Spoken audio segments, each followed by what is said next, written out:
We don't do that anymore. So we're in a unique position. We have to figure out other smarter ways to control diseases. It's not who can run the fastest and get away from the lion or get up the tree anymore.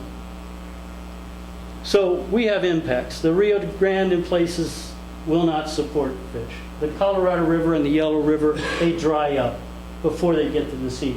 Most of the ocean fisheries are in decline, and there are conflicts about those few fish that are left. And chemical contaminants threaten the offspring of fish-eating people and wildlife. And guess what? The wildlife are hammered a lot more because they're out there eating fish all the time. It's not just something they eat once in a while. And in China, 60% of the lengths of major rivers no longer support fish. People, the percentage here is debated, but we use a significant and an increasing fraction of the overall sunlight that reaches the earth. We have soils that have been eroded, and much of the arable land is no longer usable. 25% of topsoil has been lost since 1950. And still, with agriculture, a large chunk of the human's population are wasting away, getting 80% or less of the calories they need each day. We are only 44% of the world's population, but we use 25% of the world's resources, and we produce more than that of the world's pollution. And we're handing off everything that we do, our lifestyle, to China and India. Now things are going to change. The rate of change could really get away from us. Are those erosion rates U.S. or worldwide? Those are global, from what I understand. Yeah, that's global. So where are we globally? In terms of species threatened or extinct, we're running from 12% of birds to maybe 30% of fishes. Vertebrate, animal, and butterfly and plant extinction rates are 100 to 1,000 times faster than before people came along. E.O. Wilson has estimated that 27,000 species are lost a year. It's about 3 an hour. The coral reefs are in trouble, and where are they in trouble the most, Bruce can tell you? The Caribbean, from what I understand. And in North America, is this something that we're such good stewards? North America, 11% of birds to 67% of mussels. We're not a beacon to the rest of the world in the way that we've managed and continue to manage our natural resources. So the big drivers of ecosystem destruction, look at where we are right now on the curve. We're in the steep part of the curve, it looks like, in terms of human population projections. And most of it is going on in the less developed regions. But even here, there's some growth. But it's also the aspiration bomb. It's everybody wanting to live the way we live. We're good at seducing one another into this lifestyle. It's kind of to be expected. The goose turns himself up into the wind to conserve energy and rests if he has plenty in his belly. It's normal for us to want to lay around and watch the boob tube. It's built for that. But that doesn't mean that it's the whole world or that it creates a healthy mindset. A totally stimulated, three-dimensional, wild-changing world out there. Lions to chase you. You had reason to be alert. You didn't have time to be depressed in those days. We've altered the hydrology. This is one of the ways that we make our lifestyle happen. We fill and dredge estuaries. We eliminate nursery areas for fish. We give them lots of things to plug up their gills. And with the flooding and the rain comes pulses of pollutants. That's what's been going on around Champaign, Urbana lately. Today especially. And then the soils, when they're lost, when you've lost all this plant litter, you wind up not having the normal sponge of the soil to hold the water, so it gushes off, it floods and it scours. And then, since the sponge isn't slowly seeping anymore, the water's not much left in the stream, and it gets hot, and it won't hold much oxygen, and that's not very happy a place for fish anymore. We also go to monoculture agriculture and forestry, and of course we remove all these biodiverse plants and all this wonderful soil over time, and we introduce these few genetically similar plants. And then, of course, those things that eat those plants, like the insects and the fungi, come in and start taking advantage of this food source, and we wind up having to use fertilizers and pesticides.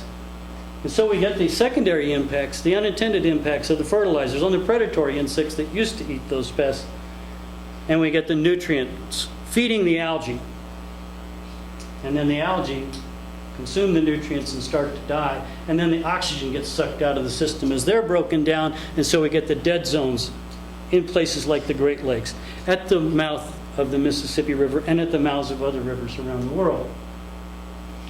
We go after the minerals, whether they're elements like metals or whether they're things like coal, and we wind up tearing up the landscape if we do it this way. And when we're taking out coal, we're freeing up metals, we're freeing up hydrocarbons, we're exposing sulfides, and then the oxygen mixes with that and puts it into oxidized forms of sulfur, and you wind up with sulfuric acid, and then that turns around and solubilizes the metals. Now you've got sulfur, you've got acids, you've got metals in solution, and they're going to precipitate on the gills of the fish and the aquatic insects, and you're going to crash the system. And then we burn the coal, we move that mercury around, we add those hard particulates, we add those complex organics, many of which are mutagens, and we have problems with human health. And these things slide down the hill and they ruin the local community. So we can get a little short-term income out of this, but long-term we devastate the local ecosystem and the local economy even. Of course, we deal with oil spills, another form of resource utilization and secondary hazards that can be avoided but often aren't avoided. We wind up not only introducing those pollutants but a whole range of organic contaminants from industry. And some of them are in our houses. Kids are running around here in the United States on carpeting. You're sitting on things that have flame retardants in them. We wonder if they're causing thyroid tumors in cats. Cats have got a huge epidemic of thyroid cancer right now in the United States. We don't know, but there's reason to suspect they may be related to flame retardants in the carpeting that you're sitting on. And we see things like intersex gonads in amphibians and fish. And this is partly due to birth control pills coming downstream and partly due to industrial pollutants and agricultural pollutants. But that's not even, all those chemicals are really not as difficult to deal with as this one. Habitat fragmentation. This, in my view, is an even more important feature of species reductions, where you go from large habitat chunks to smaller ones and smaller ones.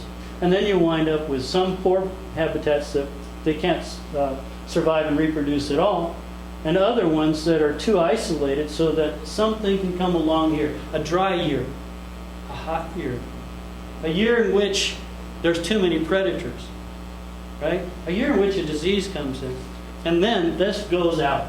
And if this one goes out and the other one goes out, pretty soon you're in trouble, versus having habitats close together, or better yet, linked. When you have habitat fragmentation, think about what's going on inside that little habitat. You're going to have inbreeding and loss of genetic diversity, so decreased ability to cope with stressors. You may have predator-prey imbalances. You may have malnutrition. The animals are crowded and they're stressed. So you get cortisol release and immunosuppression. You get infectious diseases and reduced fertility. Ultimately, species endangerment and extinctions. And then something that's, one goes away, right? And other ones that depend on it, maybe as a food source, maybe as a predator to control its diseases. In any case, you wind up with a codependency situation running amok. You wind up with a vortex of extinction. Exotic species are huge. The brown tree snakes came into Guam. No predators came with them, and they decimated the birds. Some bird species are left in little captive breeding situations. That's all there is left. Other ones are totally gone. Asian tiger mosquito is a vector of diseases. Sea lampreys in the United States came in when we opened up the ocean-going traffic and let things go around Niagara Falls. And so you wind up with parasitism on fish like the lake trout and other things like cane toads and Asian carp that are threatening to get into Lake Michigan. And Atlantic salmon on the west coast in open pens. They can get out from time to time and get up into the rivers of British Columbia. These are not easy to deal with, and their economic impacts are huge.